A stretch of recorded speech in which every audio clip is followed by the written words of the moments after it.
Ladies and gentlemen, good day and welcome to the Deepak Fertilizers and Petrochemicals Corporation Limited Q2 FY22 post-results conference call hosted by Antique Stock Broking. As a reminder, all participant lines will be in the listen-only mode, and there will be an opportunity for you to ask questions after the presentation concludes. Should you need assistance during the conference call, please signal for an operator by pressing star then zero on your touchtone telephone. Please note that this conference is being recorded. I now hand the conference over to Mr. Manish Mahawar from Antique Stock Broking Limited. Thank you, and over to you, sir. Thank you, Kathy. On behalf of Antique Stock Broking, I would like to welcome all the participants on the call of Deepak Fertilizers and Petrochemicals Corporation. From the management, we have Mr. S. C. Mehta, Chairman and Managing Director, Mr. Amitabh Bhargava, President and CFO, and Mr. Mahesh Girdhar, President Crop Nutrition Business, and Mr. Deepak Balwani, Head Investor Relations on the call. Without further ado, I would like to hand over the call to Mr. Mehta for opening remarks, post which we will open the floor for Q&A. Thank you, and over to Mr. Mehta. Yeah, thank you, Manish. Is my voice okay? Yes, sir, you're audible. Okay. So at the outset, my very warm and a bit belated best wishes for Diwali and the New Year to all of you. And I hope you and all your family members are staying safe and healthy. So I take pleasure in welcoming you all for the Q2 FY22 earnings call of Deepak Fertilizers. I hope you all had a chance to look at the financial statements and earnings presentation that have been uploaded so that we can have a meaningful conversation today. So at the outset, I'm very happy to share that since we met last, we have successfully raised 510 crores through our QIP. And what is more, it is the new set of investors are marquee long-term investors. And that is a clear testimony of the confidence that the long-term global investors have had on our operations and our growth strategy. As far as this quarter goes, despite a massive hike in many of our raw materials, our quarter has, withstood fairly well. And we have recorded a revenue growth of almost 28% over last year. And our EBITDA and net profit grew by about 10% and 16% compared to Q2 FY21. Now, as you know, we are performing in three different sectors. And if I might share from the sector perspective, that the first is where we, service the pharma specialty chemicals sector. And that has, shown a growth of 46% year on year in Q2 FY22. So in the nitric acid business, which is a part of the specialty chemical sector, we are seeing, that because of certain, I would say, curbs in production by the Chinese government, the demand for nitric acid has further strengthened for us. And we are expecting, prices also to remain pretty firm in Q3 onwards. Within the same pharma chemical sector, we have IPA, where we saw capacity utilization to be more than 100%, supported by good demand. But realizations were somewhat depressed due to the plunge in the alternate feedstock acetone. However, looking at all these aspects, the DGTR has recently recommended safeguard measures, that is, quantitative restrictions on IPA imports. We are also looking at focusing on, having a special pharma grade IPA as we go along. And further in our specialty drive in the IPA business, we are also seeing a good response from our hand sanitizer, the Cororid, and the other disinfection products. And more recently, we also had a very good tender that we won from the Odisha government. And we have also received our first export order for supply of IPA USP grade from South Africa. Within the same chemical segment, we also serve the mining sector, and revenues from mining chemicals almost doubled compared to Q2 FY21. Here we are leveraging on a lot of specialty products, advanced technologies like drone and AI-based glass modeling to improve the productivity in the mines and infrastructure projects. As you are all also aware, the country is facing significant coal shortages, and with improving economic recovery, the demand for power and therefore coal is also poised to increase. And all of this bodes very strongly positively for our mining chemicals business. On the fertilizer side, we continue to find that our strategy of differentiation and crop-specific approach continues to give us good positive results. And our SmartTech sales notched up to 2.28 lakh metric ton during the first half. The industry witnessed a shortage of potash, unprecedented increases in prices on all the raw materials like ammonia, phosphate, etc. But with somewhere broad support of the government, the sector has performed well. We continue to adopt digital means of working and connected with around 4.5 lakh farmers through 12,000 farmer connect activities such as demo site, meetings, crop seminars, and others. So that connect with the farmers is, getting stronger, and that is building a good brand for us. Going forward, the southwest monsoon in the country recorded a normal rainfall during Q2, with which we are looking at full reservoirs for water, and with that we are looking at a even better Rabi as we go along. On the capex side, our ammonia plant construction activity at Taloja is in full swing, and we are looking at the progress as per the schedule, and are expecting to commission that plant by Q1 FY24.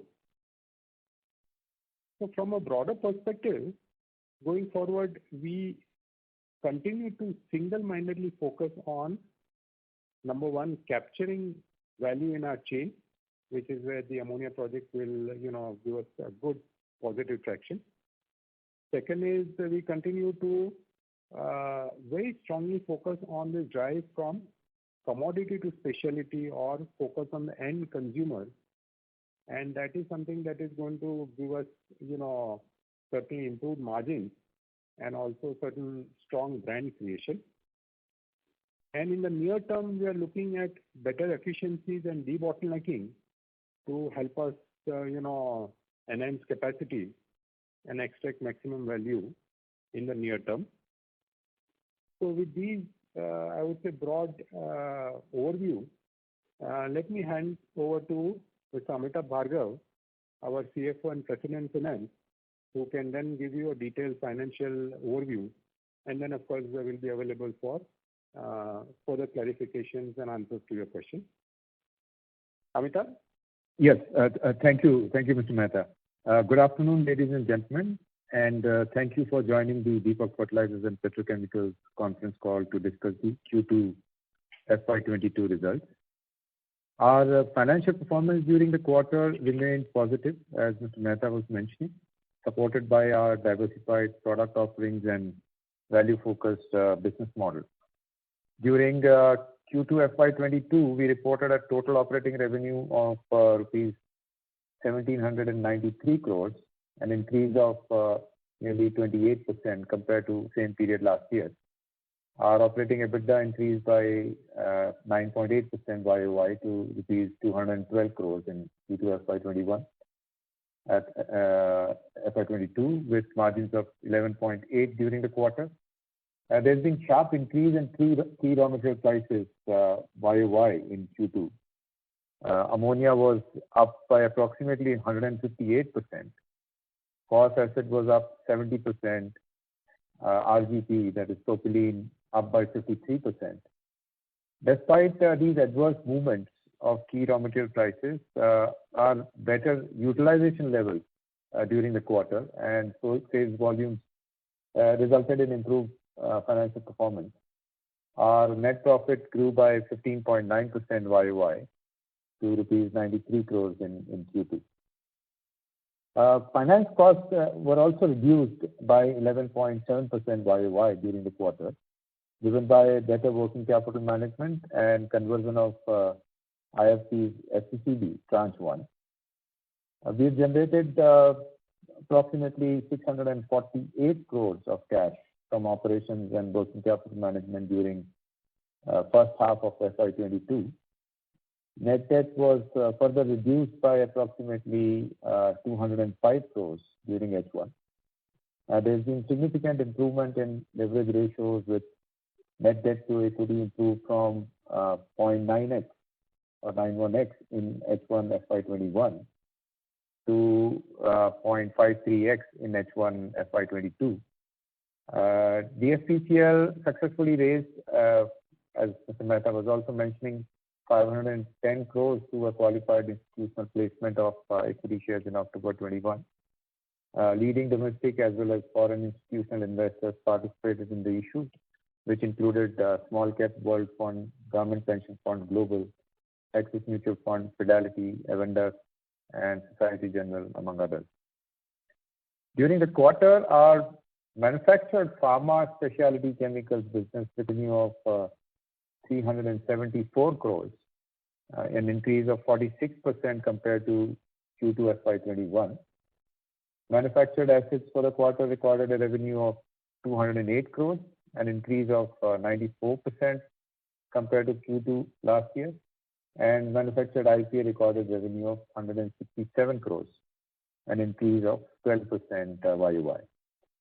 Due to the decreasing availability of various downstreams of nitric acid from China and the resulting higher pricing, nitric acid demand and prices are expected to stay strong in Q3. In the short term, demand for hand sanitizers and disinfectant products are also expected to rise. Manufactured mining business recorded a revenue of 373 crores, an increase of about 100% during the quarter. We recorded highest ever second quarter sales of ammonium nitrate melt with 74% YOY growth. High density ammonium nitrate sales volume grew by 51% as supported by a combination of fixed price short-term agreements and increasing prices of imported ammonium nitrate due to the availability concerns from exporting countries. With improving economic recovery, the demand for power and therefore coal is expected to increase.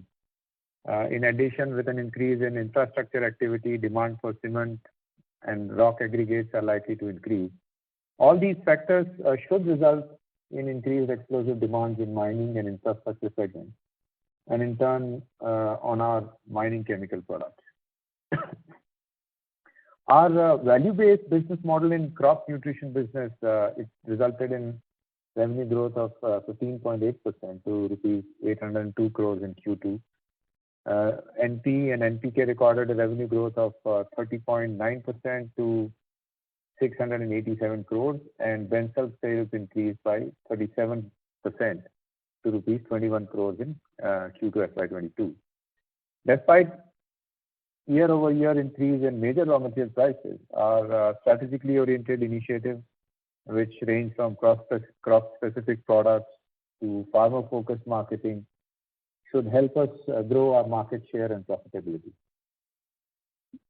During the quarter, our IPA did at capacity utilization of 101%, and both acids and TAN operated at 83% and 88% respectively.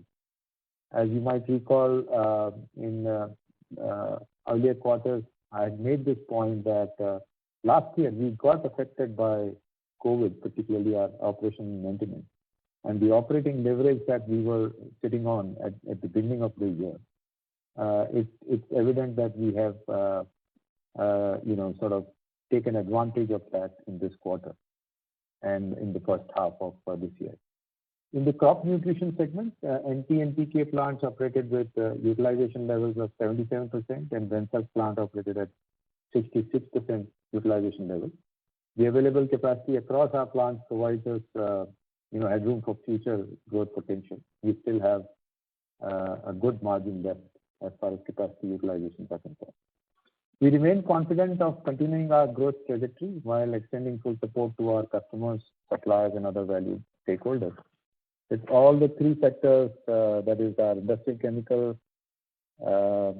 mining chemicals, and fertilizers, are strongly aligned to overall economic growth in India.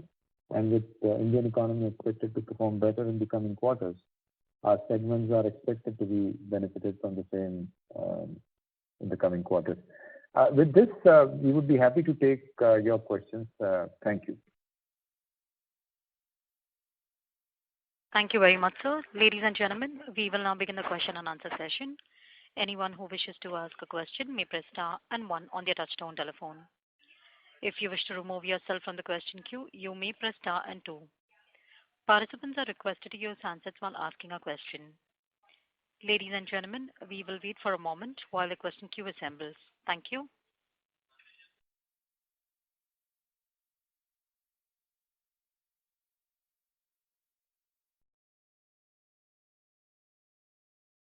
The first question is from the line of Vishal Pratap from VP Capital. Please go ahead.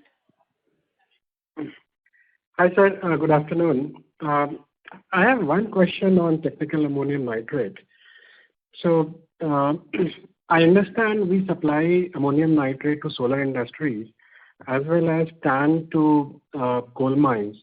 And then I also understand that solar industries supply their products to coal mines. So, could you help me understand what is the difference between what we provide and what solar industries provides? So we have three different products in technical ammonium nitrate. One is ammonium nitrate melt, which is the liquid ammonium nitrate. The second one is high density ammonium nitrate.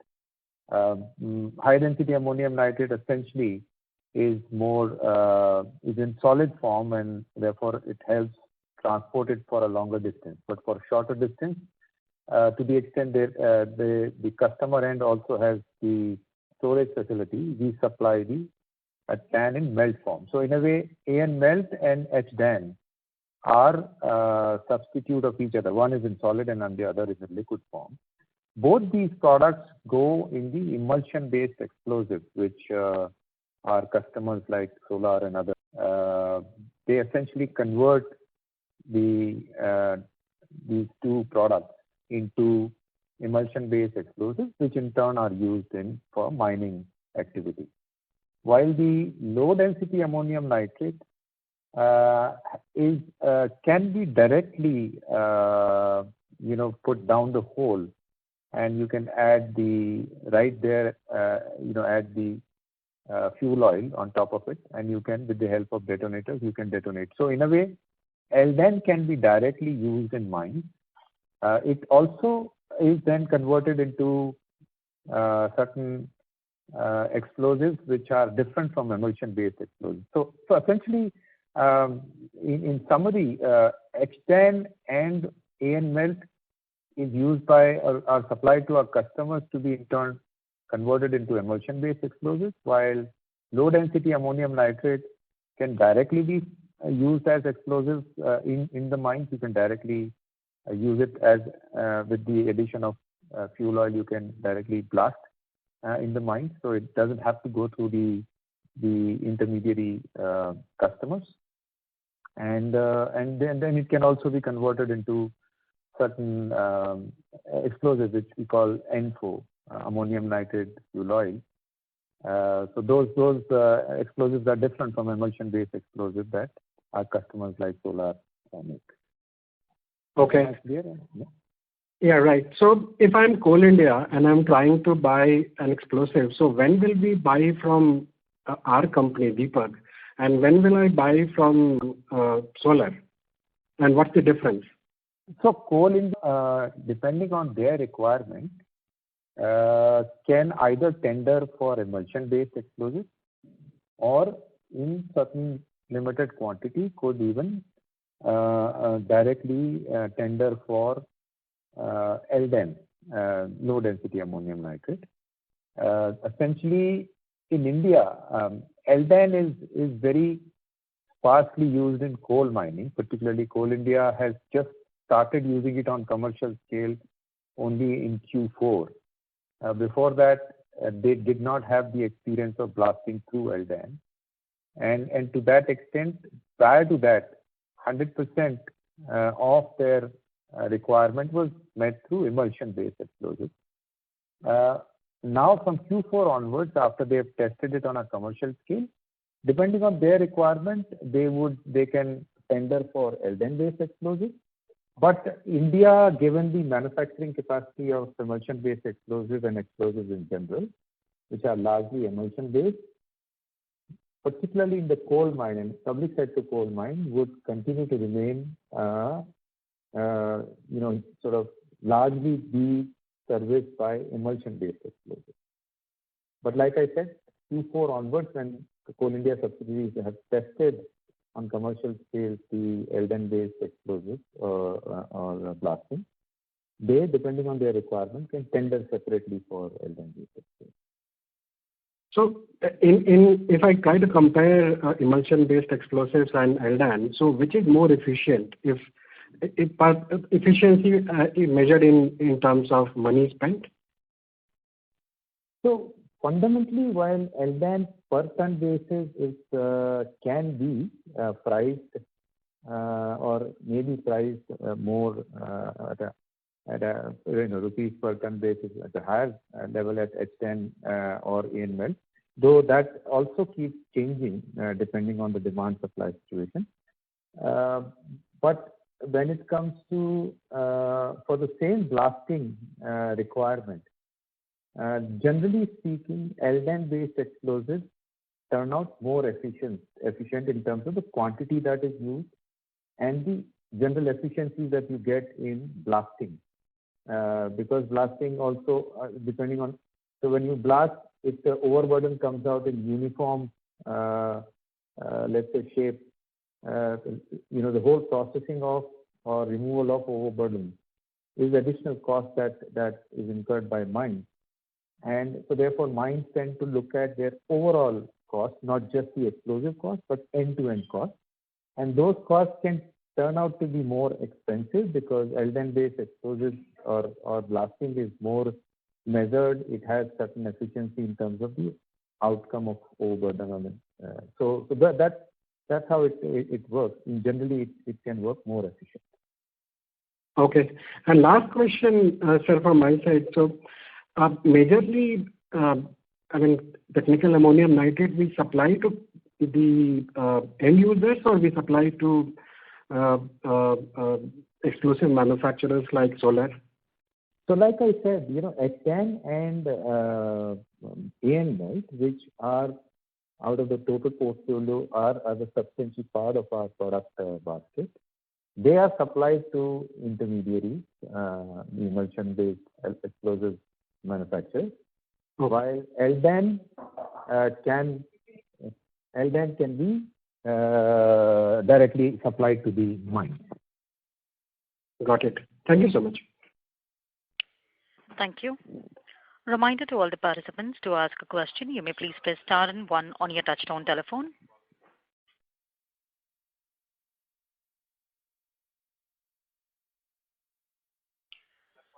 The next question is from the line of Sharon, an individual investor. Please go ahead. Thanks for the opportunity.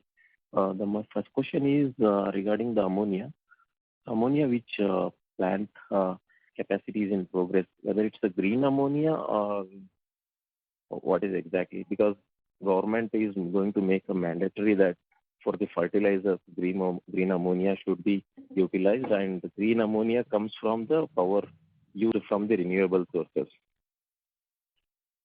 Yeah, so our ammonia is based on natural gas, and to that extent there is CO2 emission. Now, what we are trying to do is that we are talking to various CO2 users, including the upstream oil and gas industry. And to the extent the CO2 generated along with ammonia can be utilized for purposes where CO2 can be gainfully consumed rather than emitted in the environment, released in the environment. To that extent, while it is not green ammonia, it could get the shade of blue ammonia or whatever that term used. But as of now, our ammonia, as much as the ammonia produced in the country, pretty much everywhere by all the players, is based on natural gas and therefore is not part of green ammonia. Okay. And in case in the future, if required, is Deepak ready to consume renewable energy and produce the green ammonia in the same plant?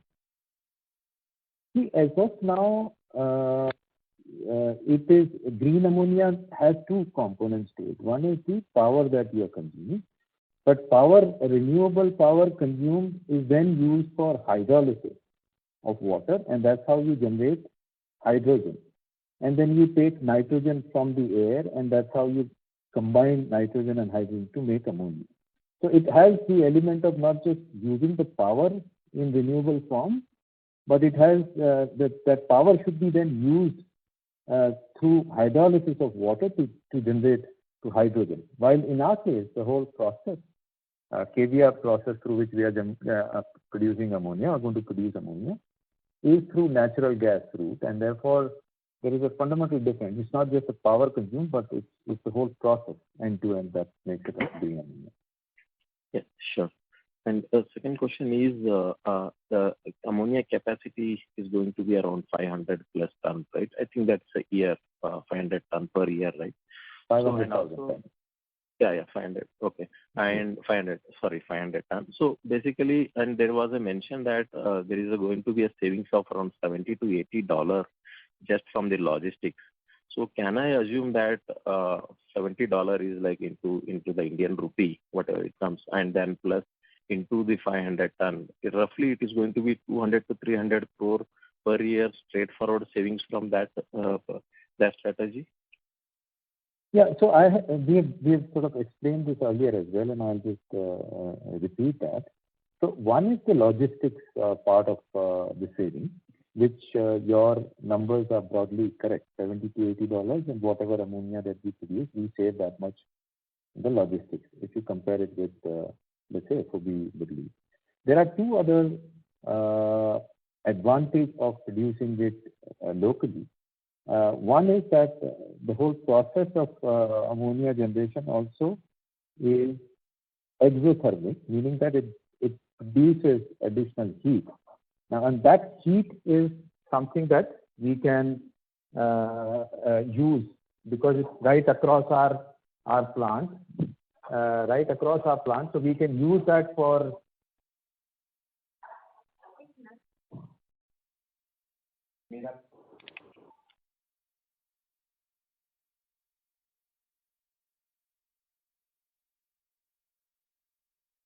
So we are unable to hear you.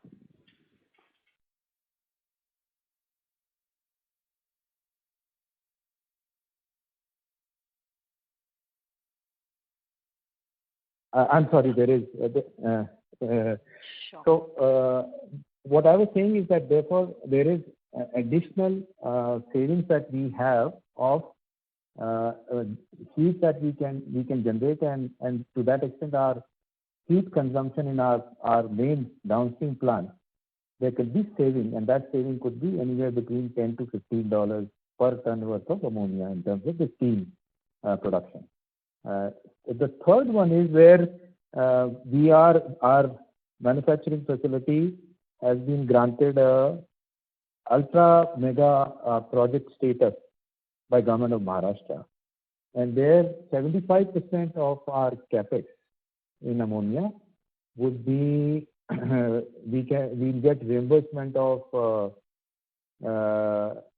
basically state GST until we recover about 75% of our capex. So, and that's the additional savings that we make year on year. So there are these three elements of saving that would accrue to us once we produce it across our downstream.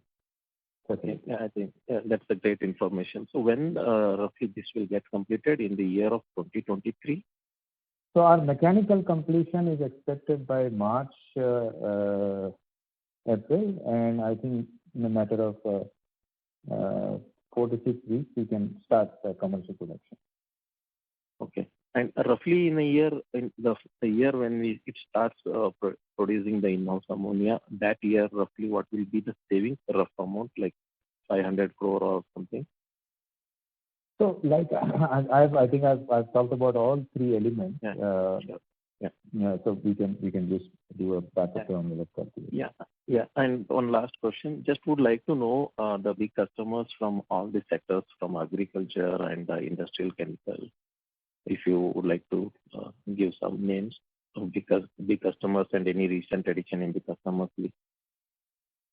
In which sector are you asking this question? Both agri and the industrial chemical and pharma. Just would like to know any big customers you have and any recent addition to the customer list. So in our mining chemical, we have customers like Solar Industries, Special Blast, Ideal Industries, Indian Oil Corporation, Singareni Collieries. These are some of our large customers as far as the TAN or mining chemical is concerned. As far as the asset is concerned, we have RC Industries, Deepak Nitrite, Panoli Intermediates. These are some of the customers. In case of IPA, pretty much the entire gamut of pharma companies, Aurobindo Pharma, and Dr. Reddy's. These are all, Sun Pharma. These are all our customers in IPA. Sure. Yeah. Thank you very much, sir. Thanks for your time and all the best for the future. Thank you. The next question is from the line of Rajan Thakur from Ruchi Oyster Mushroom. Please go ahead. Hi.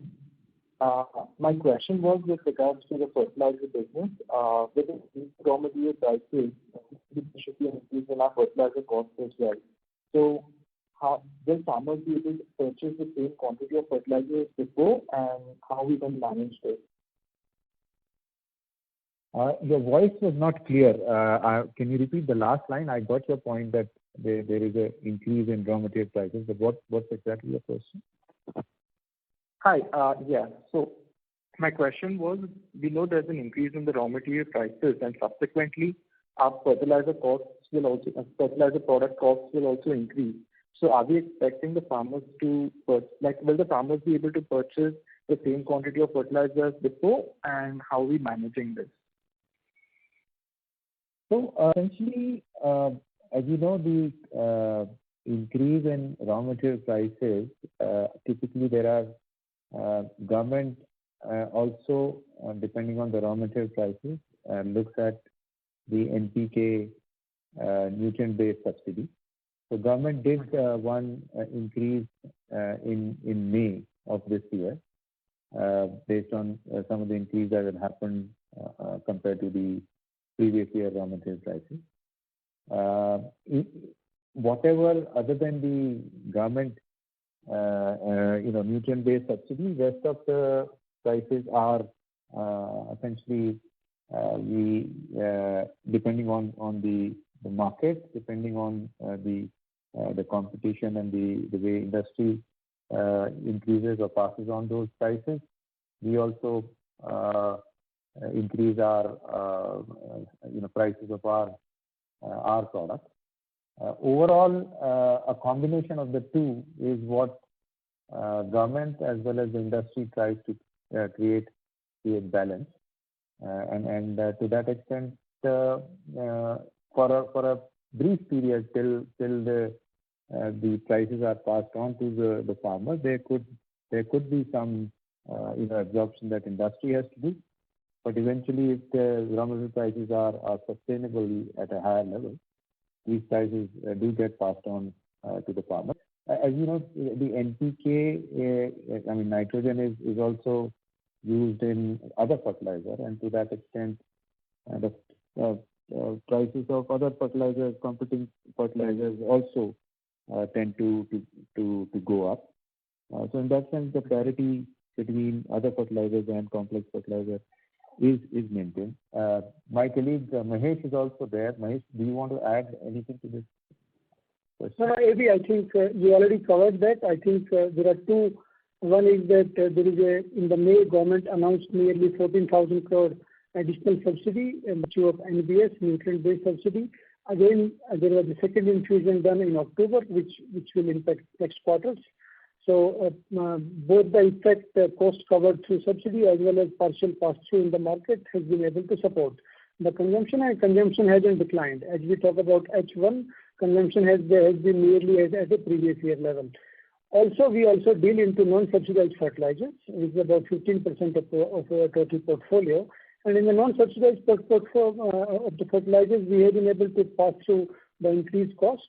These are efficient fertilizers used through the drip irrigation. They are anyway lower used, so the use rate per acre for water-soluble fertilizers is much lower than the bulk fertilizers. So and high-value cash crops are using those, where we also know that India has a lot of fruits and vegetable requirements, where farmers have been able to absorb the cost as the cost has increased for the non-subsidized fertilizers.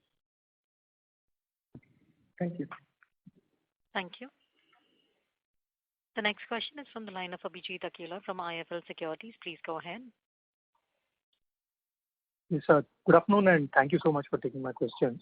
I had one on the chemicals business first. So in the context of your commentary about the robust demand outlook for mining chemicals as well as the pharma segment and specialty chemicals. So in that context, would it be fair to assume that we can more than pass on the increases in ammonia costs in the second half of this year as the demand seasonally picks up? And if you could just give us some help in understanding, I mean, how realizations in those businesses are trending and how we should expect margins to trend in the next couple of quarters. So Abhijit, one fundamental aspect about these sharp changes that have happened in raw material prices, and I'm sure you would also be observing that, is that a lot of this has been very sharp in a very short time frame. And therefore, the first assumption before anyone can comment on H2 is to even one has to come to a conclusion whether the prices, though they have gone up already so much, would they remain at this level or would they go further up? That itself is something that today it's very difficult to predict how far further up these raw material prices can go. And so that is very fundamental to any prognosis that one can or an estimate one can make to the margins. That said, I think in general, what we are seeing is that if you look at our product by product, acid has certain contractual provisions where the raw material prices are passed through in our long-term contracts. In short run, we are also seeing, because of in general shortage and the China factor, the acid demand has also gone up, and to that extent, in the spot market, the price realizations have improved, and that would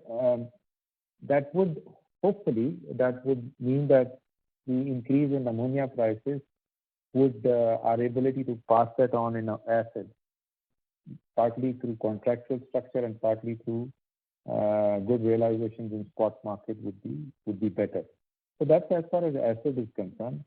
As far as TAN is concerned, there again we've seen that even the FGAN, the fertilizer grade ammonium nitrate that comes into the country and competes with the local production, has also seen increase. FGAN Black Sea prices have gone up. Now, whether they keep in sync with the sharp increase that we are seeing month on month in ammonia, or would they have certain level of lag would really decide whether the pass through is proportionate or more than proportionate. Very, very difficult to predict at this stage how quickly each of these, not just the raw material, but the response in the finished good products prices will reflect. But generally speaking, I think H1, though in H1 itself our prices have, raw material prices have gone up, we've seen that mining chemical business or TAN has withstood those prices, raw material prices, and the finished good prices seem to have reflected that increase. IPA is the other, I think, product where we are seeing, obviously, compared to last year and even quarter on quarter, there's been pressure on the margins because on one hand, propylene prices are going up. There is acetone-based, more of acetone-based IPA is coming into the country, and to that extent, there is a pressure on IPA margins, and this is what we had anticipated as well. In the beginning of the year also, we had said that we don't expect the margins to sustain at last year's level. The DGTR's quantitative restriction that DGTR has recommended, I think that should help to an extent in getting better realizations, because a lot of the acetone-based IPA that was coming into the country, if the quantitative restrictions come on that IPA and most of the IPA is then propylene-based IPA, it would improve the realizations for IPA and in general the ability to pass on the propylene or raw material prices there would get better. So that's really the commentary on all these three products. I hope I've answered your question. Yeah, that's helpful. Thank you. So, I mean, in a nutshell, we are not, too concerned on the margin front. We do believe that the demand trends are healthy enough to permit us to pass on any input cost increase in general. Demand trends are certainly very, very encouraging. But the point I just made is that the increases in raw material prices month on month and sometimes week on week have been sharp, and to that extent it's very, very difficult to predict for the entire quarter or second half. We'll see how it shapes up. Sure, understood. And the second one was on the fertilizer business. Given this volume pressure because of rising prices, etc., does that sort of delay your plans of achieving full capacity utilization in that business? I believe you had plans to do that in the next 2 years or so. So does that push that back, or do you think it's still achievable? And in terms of the margin targets that you had for yourself, how do you see that shaping up in the context of this industry scenario? I think the answer again is I would say how far this raw material cycle would continue is where a part of the answer would lie. But we don't expect that is going to fundamentally change the capacity utilization line, because if the prices or these raw material prices are sustainable, either government would intervene in terms of increasing the subsidy, or the entire industry would have to look at changing the market prices. And to that extent, we don't expect that fundamentally there is any demand destruction that will happen in complex fertilizers. And maybe I can add to that if you allow. So that's the industry view, and please note that our CMD and CFO quarter after quarter we are explaining that we are moving away. We have completely moved away from commodity business. In fertilizer, we have moved into value-added differentiated products, and these differentiated products are more efficient. We have introduced manufacturing technology, which enhances nutrient uptake, which is called nutrient unlock technology. So we are able to differentiate ourselves and add value to the farmers, increasing their yield by the same product. So we are actually creating higher preference for our brand used by our consumer farmers. and as well as we are introducing complete crop-specific, or let's say, more balanced products in our portfolio, which will be much more efficient for the farmers from value perspective. So those two things coupled with the industry overall scenario, as you know, that subsidized fertilizer also takes care of certain NBS rates. So both put together would help us go sustainably. Got it. No, that's helpful. Thank you so much. One last thing, and I'll come back for anything more. The capex in the first half has been about 309 crores. Is there any rough number we have in mind for the second half? How much we expect to spend on all the projects put together? So we have given guidance for next, I think about 6-7 quarters. I wouldn't have the. So if you look at, what we are saying is that between Q3 of FY22 to Q1 of FY24, one is we would complete the ammonia, which means there is balance about 2,500 odd crores of capex for ammonia that will take place in these 7 quarters. Also, roughly about anywhere between 700 to 900 crore of capex on the TAN capacity. A TAN new plant would also be there in this 7 quarters. So one quarter number is a little difficult. 1 or 2 quarters is because our TAN construction has not yet started. We are sort of in the side end of getting all our approvals in place and the financial closure. So to that extent, while we are more certain about ammonia, TAN we'll know. I think by December or January we would know what kind of balance capex is expected till March. In TAN I mean. So we've given guidance more of the next 6 to 7 quarters as opposed to quarter on quarter. Understood. Thank you so much and wish you all the best. Thank you. Before we take the next question, we'd like to remind our participants to please limit their questions up to 2. If you have a follow-up question, we request you to please rejoin the queue. We move to the next question from the line of Bhavya Shah from Girik Capital. Please go ahead. Good afternoon, and thanks for taking my question. In Q2 press release, we have mentioned that we had a lower than planned production of fertilizer due to MOP shortage. So just if you can throw some light on, are we facing the same issues in Q3 and are we facing shortage in any raw material other than MOP in fertilizer?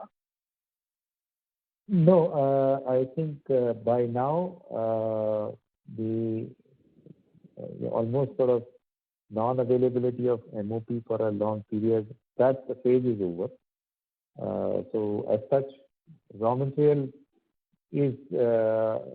availability is not really hampering anything. The prices of each of these raw materials and therefore production cost and overall market pricing is a factor that we need to obviously we'll be reviewing or rather we would be tracking month on month. So that's still one area that we need to watch out for. But as such, raw material availability is no longer an issue.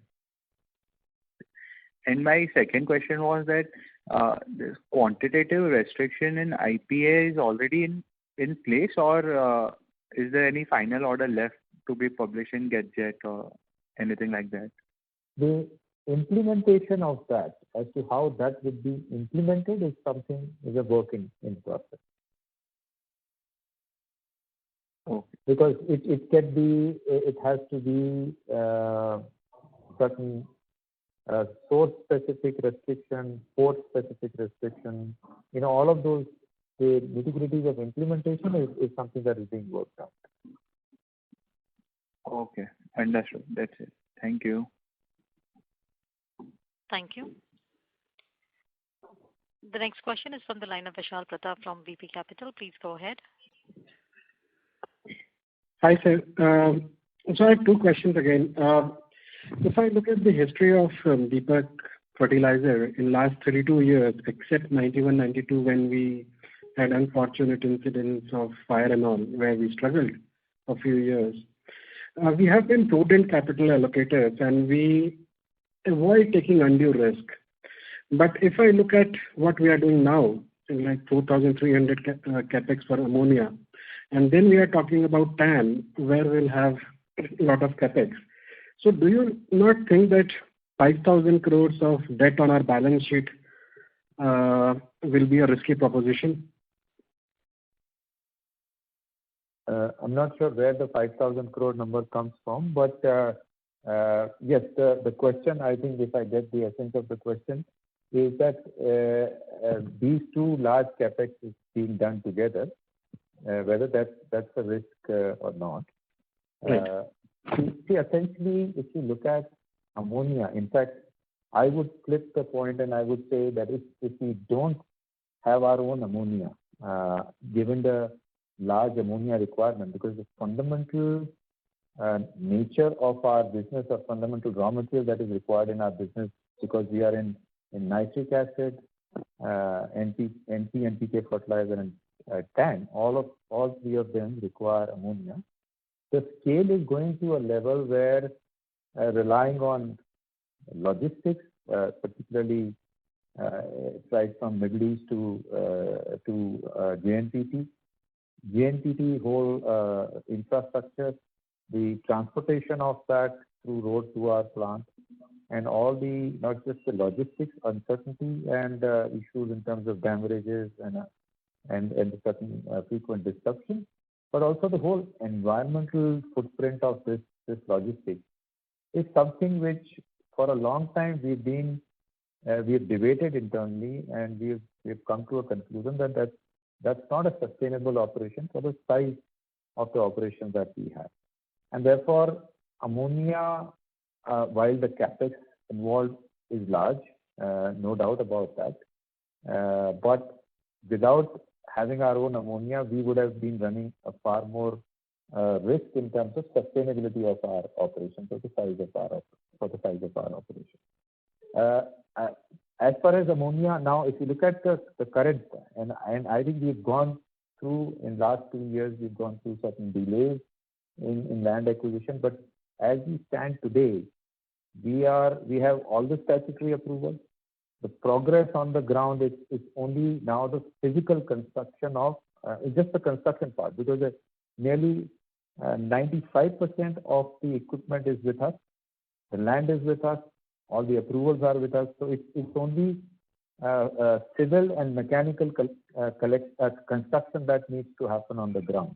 So as such, if you look at it, just the implementation risk is now substantially behind us.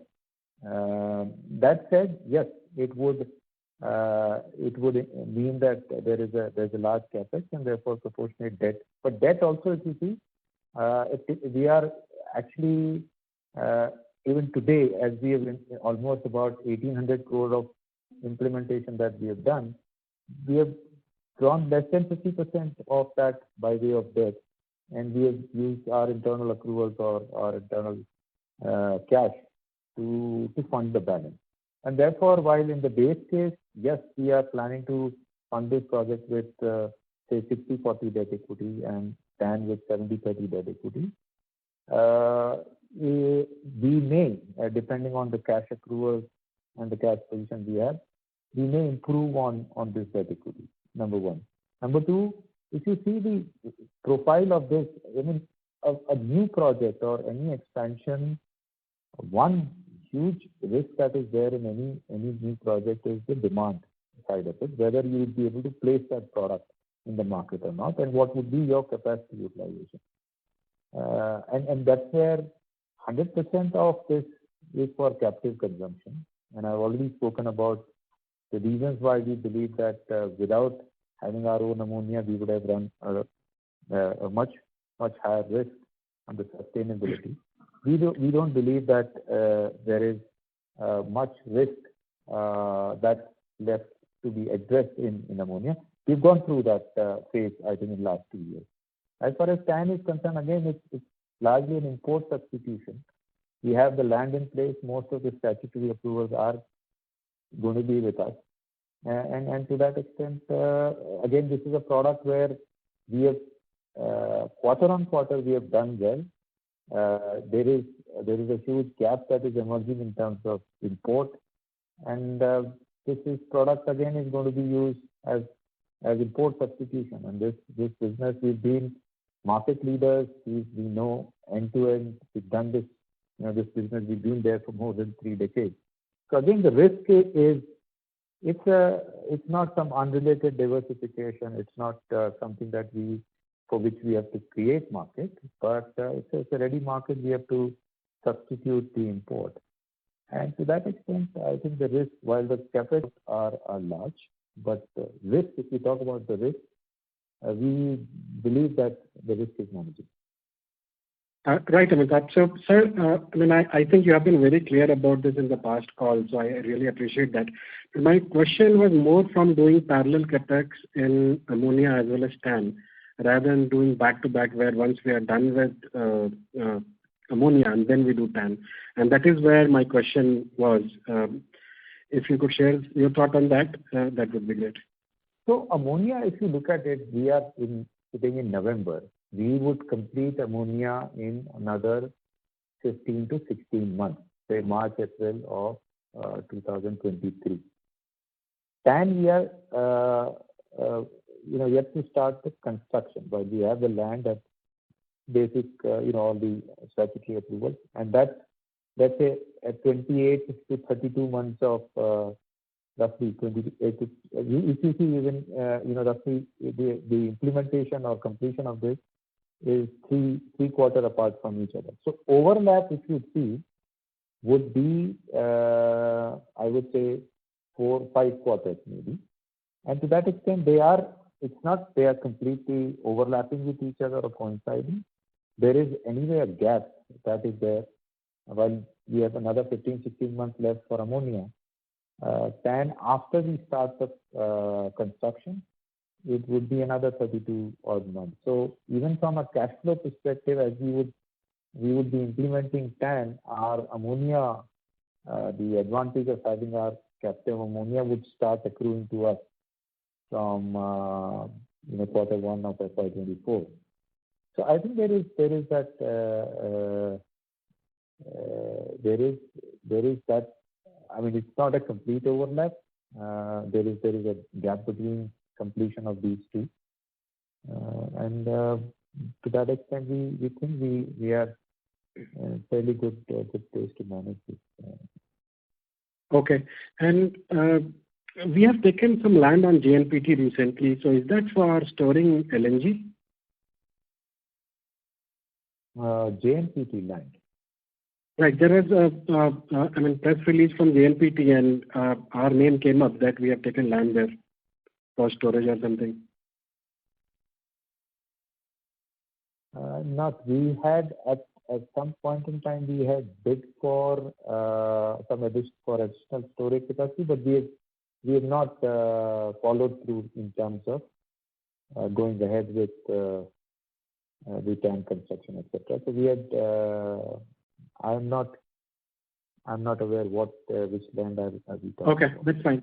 Last question, sir. If I look at Coromandel, they backward integrated into phosphorus because I think there is a lot of raw material risk there as well. So, I think, is it important to have at some point in time in future to have backward integration in phosphorus, or that's not very important for us? No, it does create optionality. Where today we are entirely dependent on phosphoric acid. If you have the backward integration, you have the optionality of using rock phosphate, convert that into phosphoric acid, and then use it in your NPK. So it does make sense to have the optionality. But today, given that ammonia goes into 3 of our products and not just the fertilizer, ammonia made better sense for us today. For the scale of operation, and ammonia, we've also got certain advantages as I was mentioning, both on the energy side and also the ultra mega status that we got from Government of Maharashtra. So from that perspective, ammonia made sense for us. But phosphoric acid, any backward integration in phosphoric acid would certainly create an optionality. Right. Thank you, sir. Thank you. The next question is from the line of Samir Joshi, an individual investor. Please go ahead. Thanks for giving me opportunity. What is the percentage of fixed price contract as compared to variable price contract across various business, and whether and what is the tenure of these fixed price contracts? And is there any chance that because of increase in raw material prices or decrease, we can pass on the increase to in case of fixed price contracts? Thanks. So one is fundamentally these numbers are not fixed. They depend on the commitments that our customers want and commitment at any stage we are committing to our customers. But typically in let's say today we would be roughly about 50% as far as the contract and spot is concerned in the TAN segment. And in the asset segment, this number, fixed number in the TNA varies from 60 to 70% and balance 20 to 30% or say 30-35% can be in the spot segment. But like I said, these are not numbers that one needs to take it on. These could be numbers which are dynamic. Okay, because I was estimating that by which quarter the increase in raw material prices will be taken care in pricing of final products. So spot also tend to spot is typically in general are at premium over fixed prices at which we have committed to our long-term customers. So if we do pass on, or if fixed price contractors have the ability to pass on raw material prices, the same, given that spot is at premium over long-term, it also has the ability to pass on raw material prices. Okay, thanks. Thank you. Ladies and gentlemen, that was the last question for today. I now hand the conference over to Mr. Amitabh Bhargava for his closing comments. Over to you, sir. Well, thank you so much for your participation and all the incisive questions. For any further queries or clarification, please do get in touch with our investor relationship team. Thank you so much again, and have a good day. Thank you. Thank you. Thank you very much, sir. Ladies and gentlemen, on behalf of Antique Stock Broking Limited, that concludes this conference call. Thank you for joining us, and you may now disconnect your lines.